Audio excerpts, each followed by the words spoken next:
Welcome, everybody. This is a time when you can look around and see who's here tonight.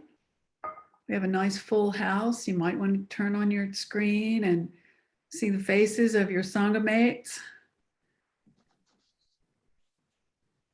And you may want to take a minute to stretch.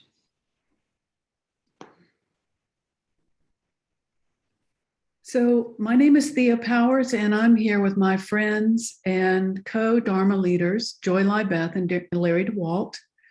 And we're here to do some discussion, some questions and response. And Joy is going to facilitate that for us. And hopefully we'll have some interesting ideas, I think, from the questions that came in.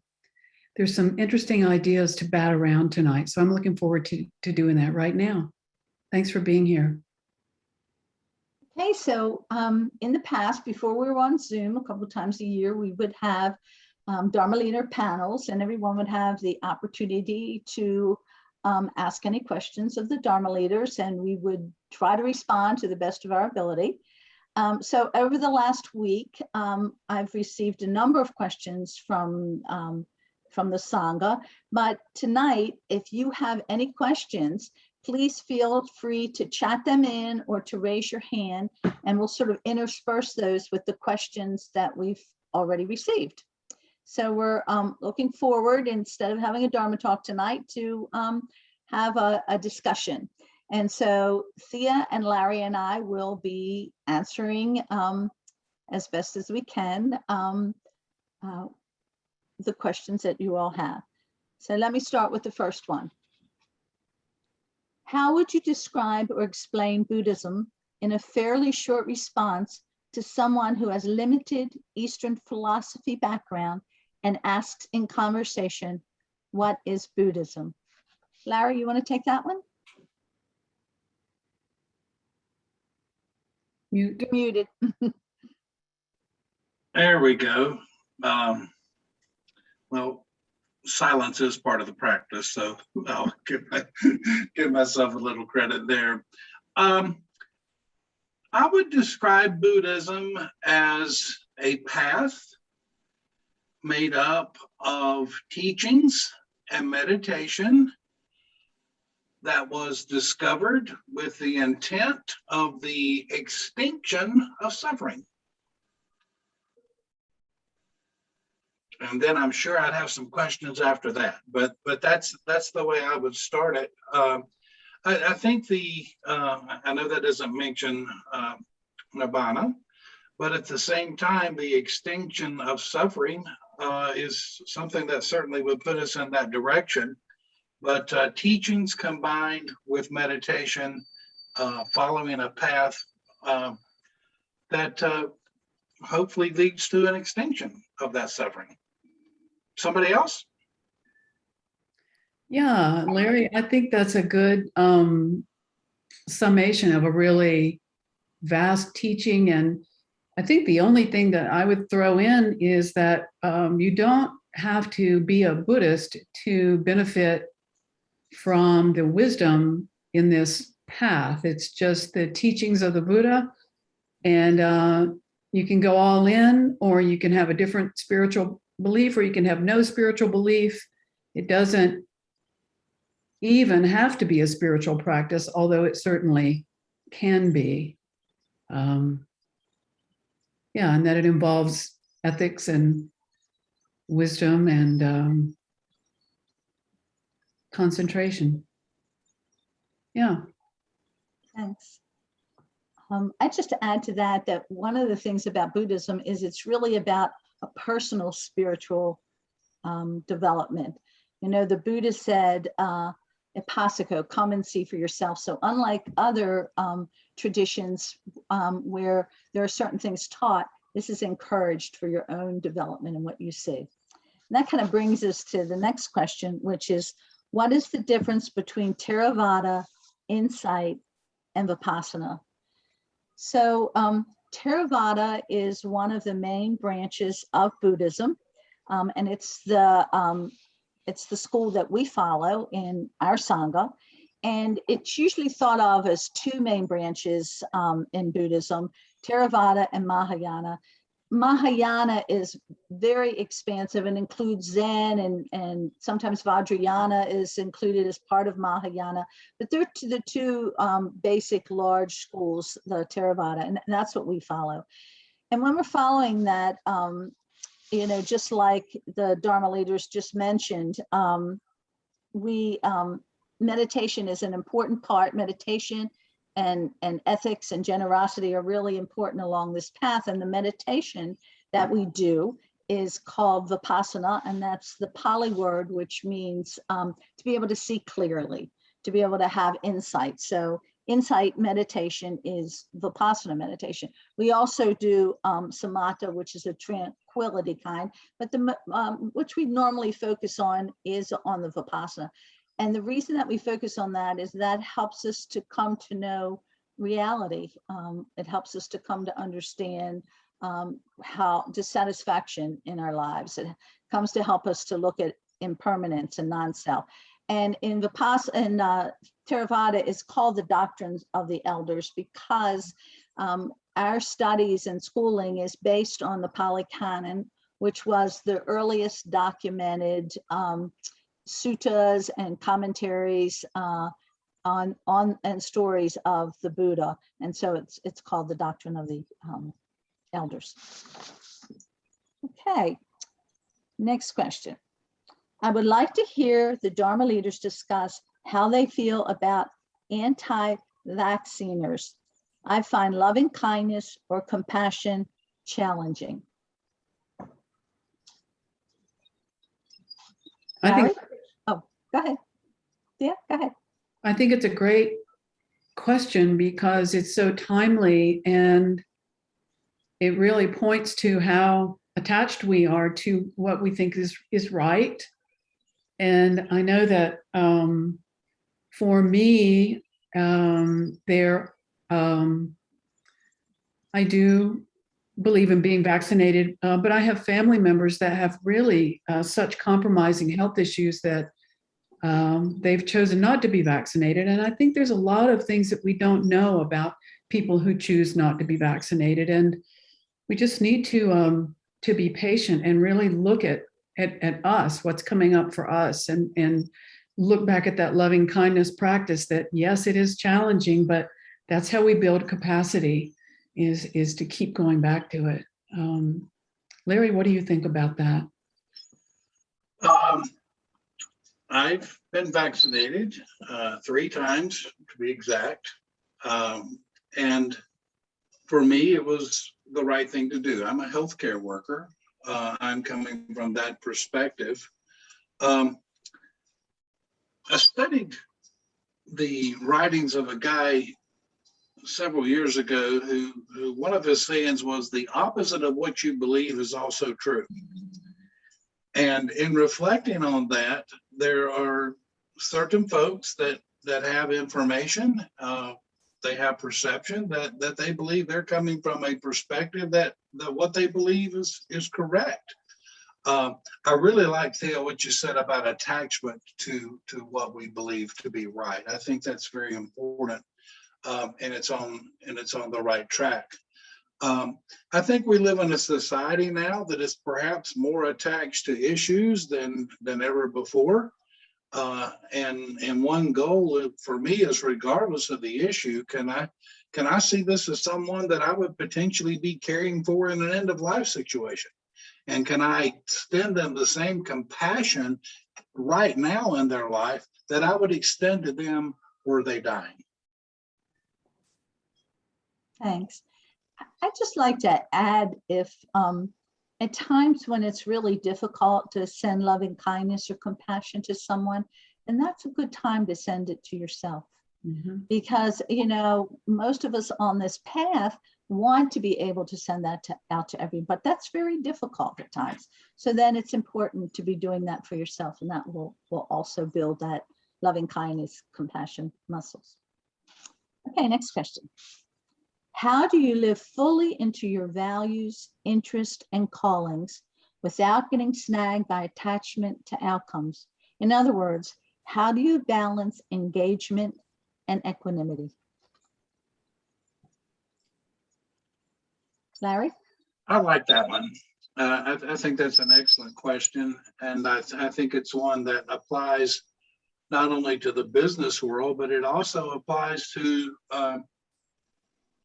someone perhaps who's artistic, or just someone with passion for a calling. And for me, it's where we get our joy. Where does our joy come from? Does our joy come externally, or are there aspects of that external joy that are really more internal and part of who we are? For me, that's where the balance comes, because if there is an overdependence on external joy, then at that point we are at the mercy of our readers. As a writer, if you will, we're at the mercy of those who would judge what we do, as opposed to who we are. And for me, this question is a lot about the middle way, that we can go a little bit here, go a little bit there, but not have to torture ourselves over a result, or be slack in well-doing. Thank you. The question kind of reminds me of a quote by Ajahn Chah that I really love and that I use a lot of times, and that's, do all things with a mind that lets go.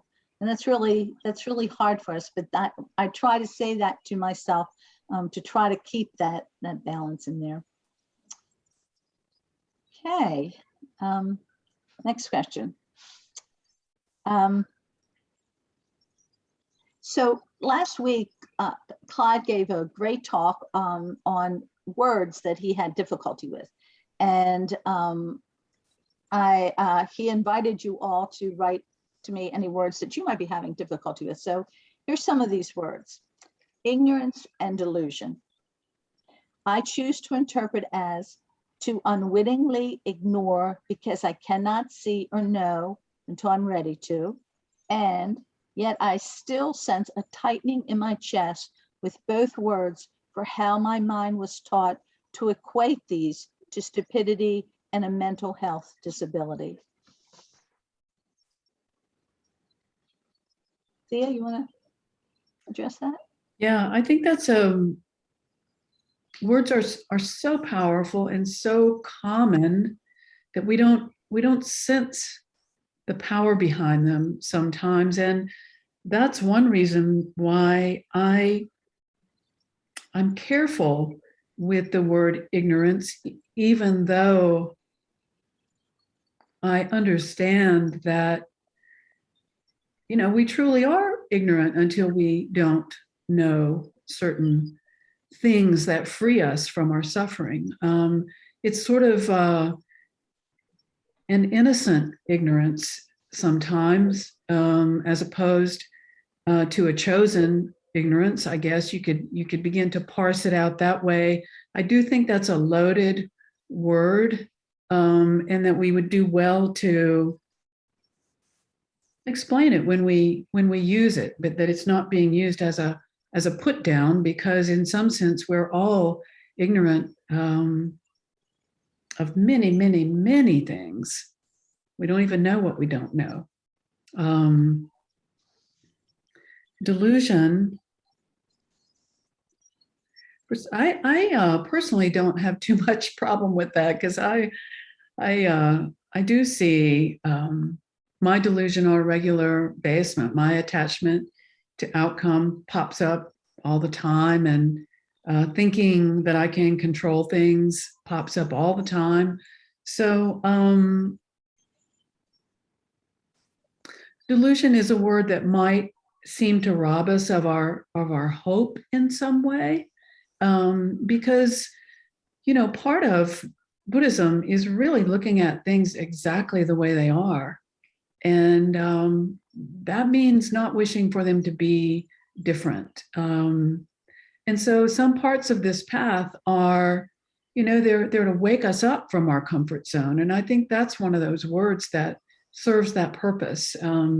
These words can sound somewhat harsh, but I believe they serve a noble purpose, and that we can't avoid them, or we're cutting ourselves off from some vital part of the message here. I hope that's helpful. I'd just like to add one thing, and that's sometimes that, and I think you addressed this, Thea, and particularly when we're having something translated from another language, like ignorance. And the term in Pali is avijja, and ignorance is really what is considered a mistaken view of reality, of not seeing the Four Noble Truths, of not seeing the three characteristics. And so, that's the path that the Buddha taught toward enlightenment. And so all of us are really pretty much in our lives ignorant of the truth until, we start to really study and see it. And delusion, I think, kind of prevents us a little bit from, it helps us to be a little numb. It helps us to kind of resist our wantings and our cravings. So that's what I just would add. Okay. Moving on. And don't forget, you all can write in, chat in any questions, or raise your hand if you have some. The next one, did the Buddha believe in miracles? Larry? Yes and no. It's according to who you're reading and how you interpret it.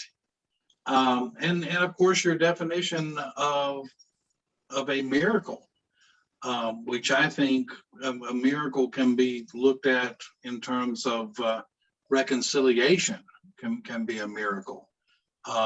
Things like that can be a miracle.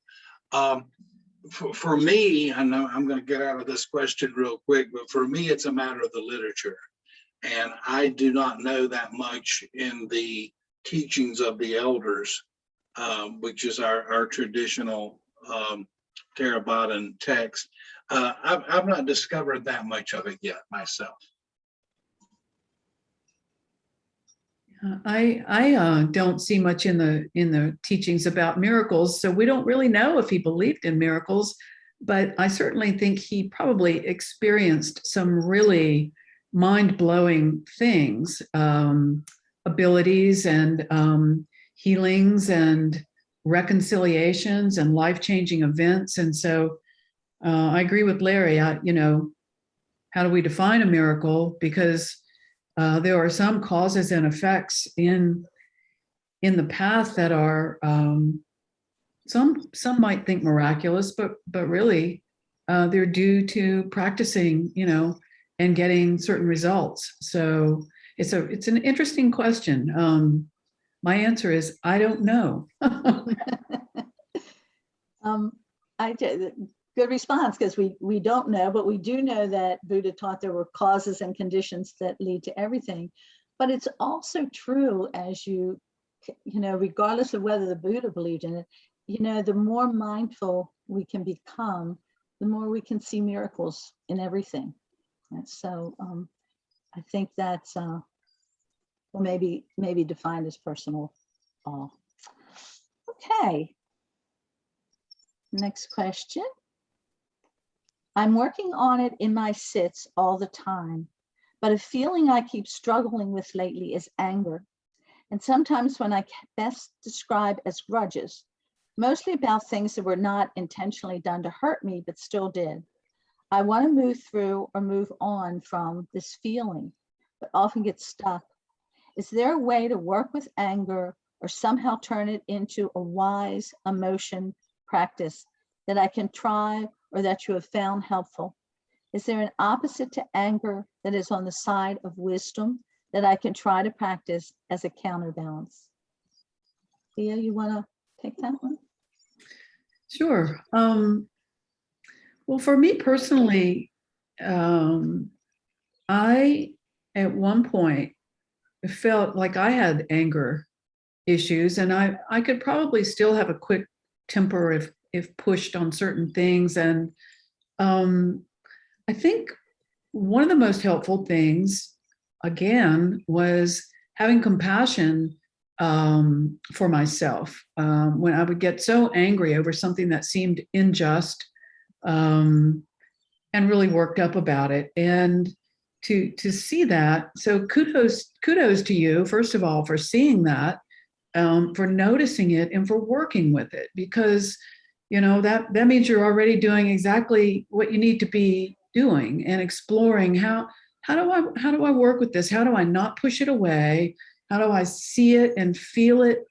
The heat of it, the clenching of it, the resentment, all the icky, sticky parts of it, and just feel how that feels, and have compassion that you're stuck there. And I would, again, the metta practice is so simple, seems so difficult, and has so many benefits. I have begun saying prayers and metta for the people that I have the most trouble with on a regular basis, wishing them well, knowing that they want to be happy just as I want to be happy. And so, the opposite to anger would be loving kindness and patience. And so good luck with that. And kudos that you're seeing it, and that you're calling it out, and that you're working with it. That's the thing. Yeah, just a little there. Love your answer. Thanks, Thea. Those of you who know me know that I'm very interested in music. I listen to a lot of music, listen to a lot of different lyrics. One of my favorite country songs is by a group, old group called, they call themselves Rascal Flatts. And the song is God Bless the Broken Road. And what I've been trying to learn is to extend loving kindness to my broken road, as opposed to anger, regret, but to what degree can I extend loving kindness to the broken road that has led me here? And at that point, I find great gratitude in just the opportunity to have an awareness of how I got here and the road that I am on now. Thank you both. They were really good responses to that. And one more thing I'd just like to add is, and regardless of what you're feeling throughout the day, it's good to stop and say, am I in the past? And try to come back to the present, and try to ground things in your body and see where it's coming up there, and bringing yourself back to now. So, okay. Next question. Please discuss enlightenment. Barry, you want to do that one? Sure. Oh, and I did see something pop up in the chat. Maybe you can check that, Joy, while I'm talking. Okay. For me, I don't know that I'm going to make enlightenment. My goal is to make some enlightened moments. And I think that in the course of the extinction of some of the suffering out of my life, there are times when I honestly feel like I have enlightened moments. Can I string a few of those together?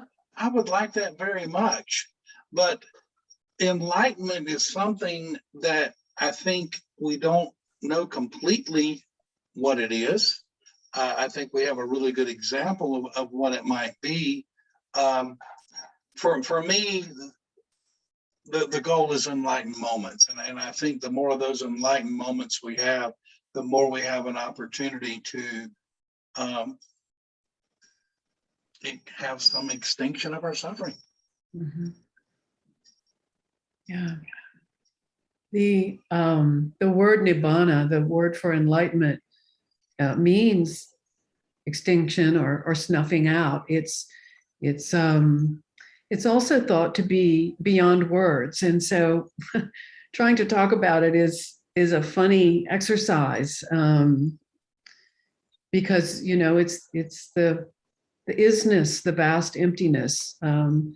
When it's beyond the beyond, when you hear gone, gone, gone beyond, it's way beyond words and thinking. And like Larry, and probably like many of you, we have those moments of deep and wide expansiveness that fill us with love and intelligence and very, very full presence and deep appreciation. And I think that when we're tasting those moments, that we're tasting enlightenment. So, and I really believe that many people have had that experience, and that there are many people alive today living in that particular state. So, I don't know, Joy, what are your thoughts about that? So when I think about enlightenment, I think about freedom, freedom from death and rebirth, freedom from self or selfing, and to have that kind of, I think that throughout our lives we have small awakenings. I think it was just this last summer, Bhikkhu Bodhi in Tricycle magazine had a whole article on enlightenment and whether to use the word enlightenment or whether to use the word awakening. And he's very much for using the word enlightening because it's the dawning of that kind of awareness. But I think that throughout our lives, we might have these small awakenings, these small realizations. And then I think, just like you said, it's beyond words, beyond what we can understand in our conceptual mind. I'd just like to say that Elaine brought up to us, I believe I read quite a bit about Buddha performing miracles. And as you read the sutras, you'll see that in his dozing sutta. I know when he went to someone who was falling asleep, he was not in that same physical location and then transported himself without walking to that location. So you'll hear these kinds of things in the suttas. Whether or not he thought it was a miracle, it's certainly something we would think of as a miracle. Thanks, Elaine, for reminding us of that. I want to read a question. It said, my comment has always been my curiosity of how Buddhist teachers and followers of Buddhism could have such esteem for Chogyam Trungpa when he did not follow the 5 precepts. Thank you. So first of all, not that it matters, but Chogyam Trungpa is not in our Theravada tradition, so many of you may not have heard of him. But he was born in Tibet, and he was a master, and he came to this country, and he just got attached to all of the things here. So I don't want to go into that, but it's really sad. We see that a lot of times with leaders, people who not so much with spiritual leaders, but in regular leaders, when they get that kind of power and they lose themselves. And I think the people who are revering him are looking at his teachings, which some of them are quite good, prior to the time that he got lost, is how I would describe it. So I want to say about that. So let's see, we got just a couple more questions here.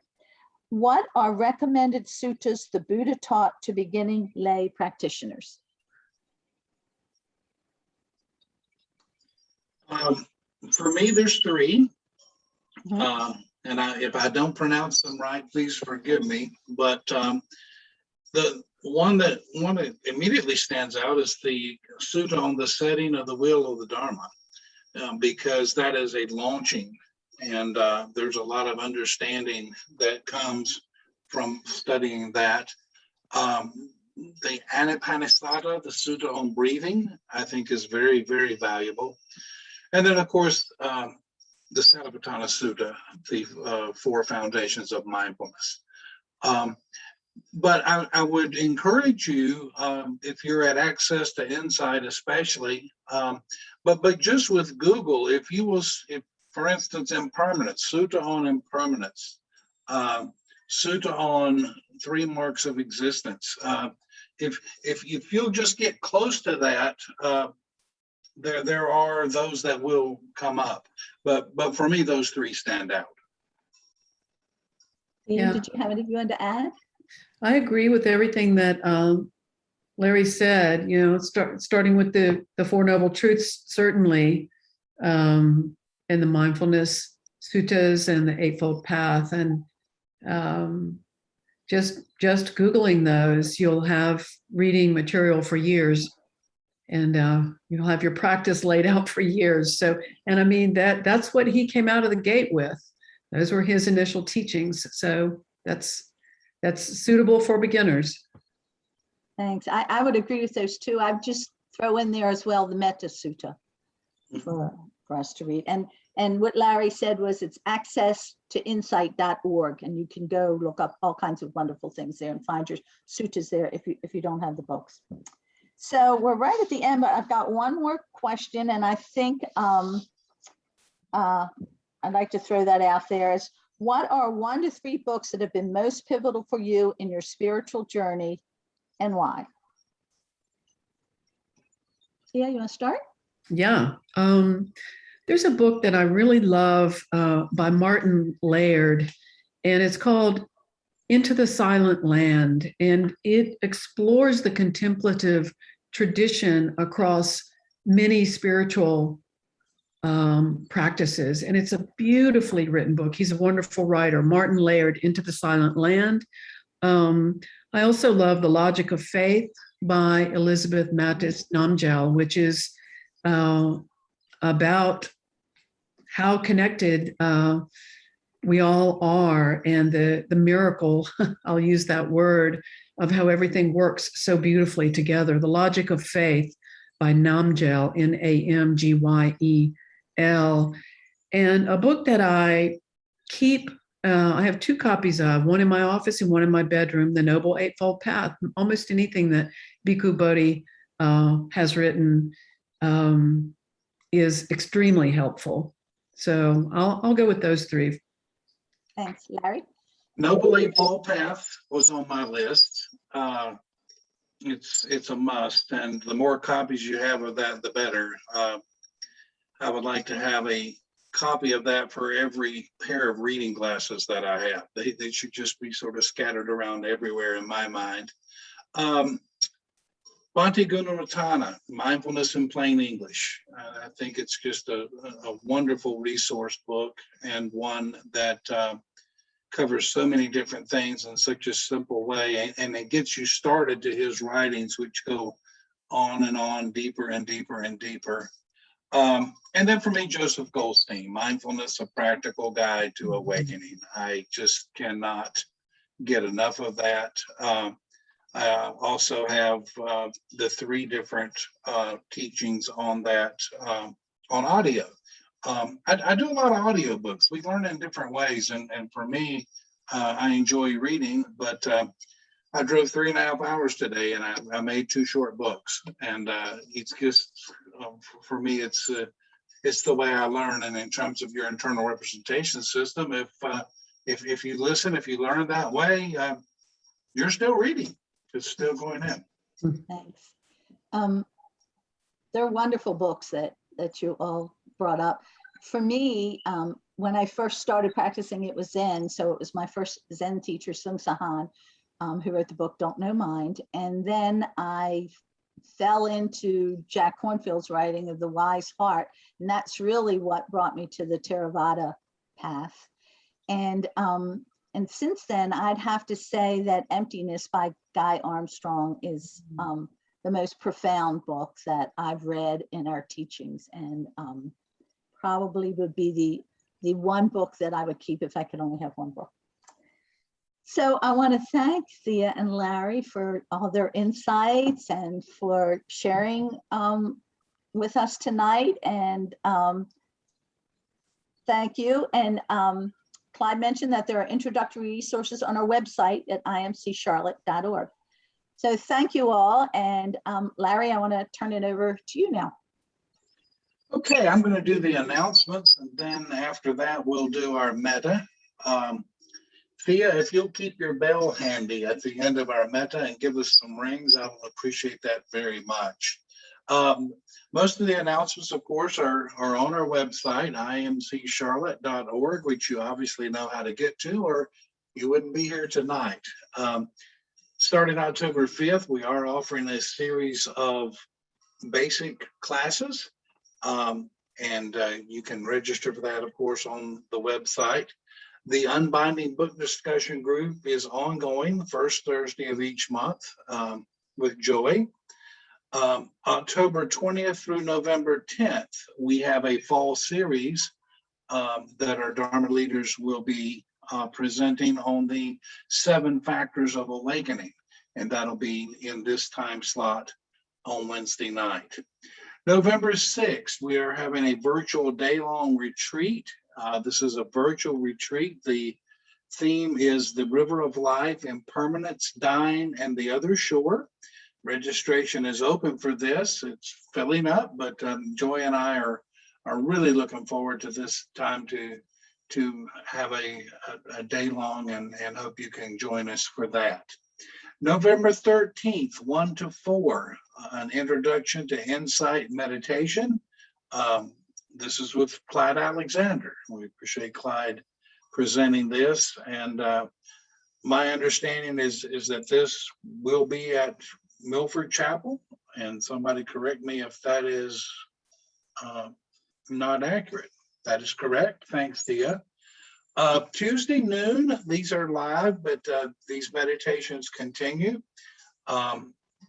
Tuesday at noon weekly on Zoom. The practice discussion sessions for those who have a more experienced practice, 6:45 the first Wednesday of each month. And then the last Wednesday of each month at 7 are the basic instructions for meditation. Also want to mention that our Sangha welcomes the many ways that one can support the teachings, volunteering time, book study groups, classes, and of course, helping to support our Sangha financially. We are greatly, greatly appreciative of any sort of ways that you express Dana to our Sangha. Are there any other announcements that need to be made tonight?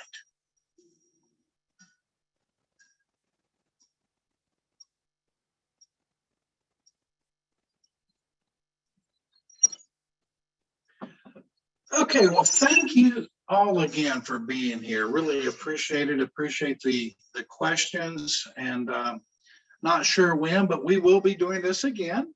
And when we do, we will offer opportunity for you to send in questions. And I want to thank everyone who did that tonight.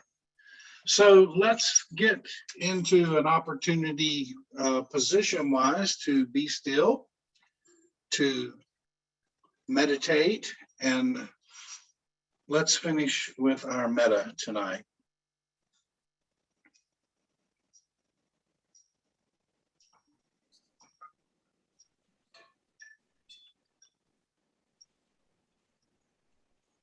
First of all, may we extend metta to ourselves as we silently repeat these phrases. May I be filled with loving kindness.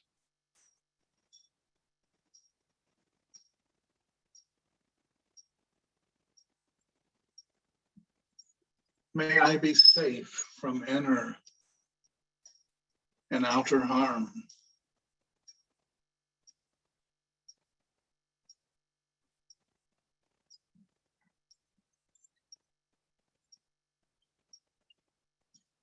May I be well in body and mind.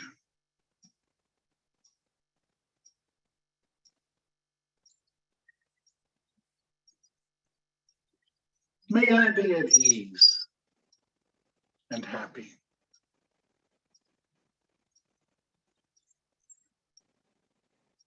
And now may you take a moment to bring someone to mind that you would like to extend these phrases to.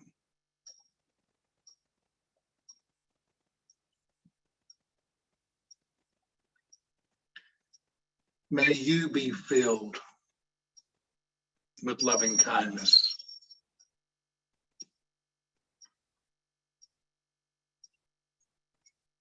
May you be safe from inner and outer harm.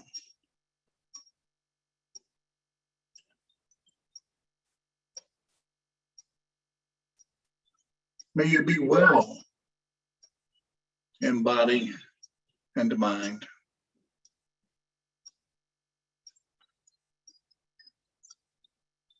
May you be at ease and happy.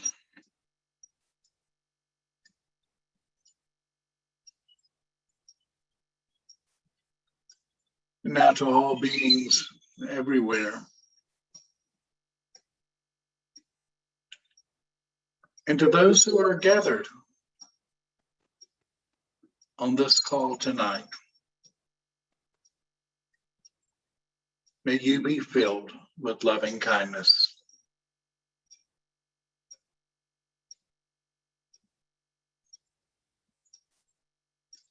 May you be safe from inner and outer harm.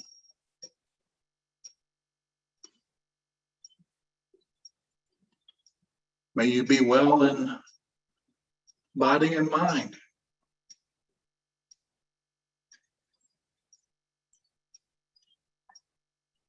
May you be at ease and happy. And may any merit from our time together tonight be for the benefit of all beings. May all beings be at peace.